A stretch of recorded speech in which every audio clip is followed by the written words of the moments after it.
पण या तुझ्या स्वरूपाला काहीतरी महत्व राहायला हवंय.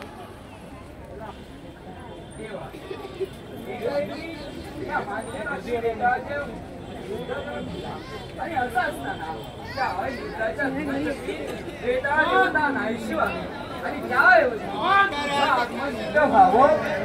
कृपया नाट्यरसिको शांतता राखायचे. काही वेळ एवढा प्रयोग तुम्ही पाहिलात. आता काही क्षण फक्त शेवटचा भाग शिल्लक आहे. कृपया शांतता राखा. आमच्या मनी सुद्धा संभ्रम आहे.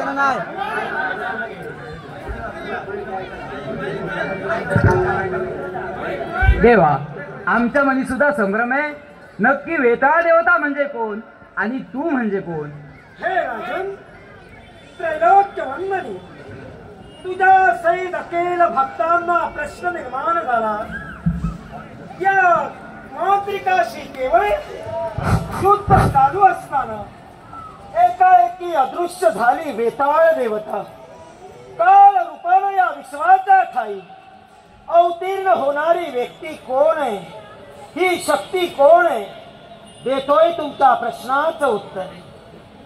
देवी वंदेच्या शापामुळं देव दगडाचे झाले आणि केवळ दगडाचे झाल्या कारणाने कलियुगाच्या ठाई माझ्या भक्त रक्षणासाठी पाषाण स्वरूपानं आम्ही देव बोलणार. ही वाणी सत्य करण्यासाठी 11 कोटी अंतरिक्षात, 11 कोटी स्वर्गात आणि 11 कोटी पाषाण स्वरूपानं मृत्यू लोकाच्या ठाई आपलं वास्तव्य ठेवणारी देवता आज विश्वात प्रश्न निर्माण असा झालाय. काळ स्वरूपानं निर्माण झालेली व्यक्ती कोण आहे? मग या मांत्रिकाचा शेवट करण्यासाठी केवळ आम्हाला हे सारं घडवावं लागलं आणि कलियुगाच्या ठाई कलियुगाच्या रक्षणासाठी करावं लागलं.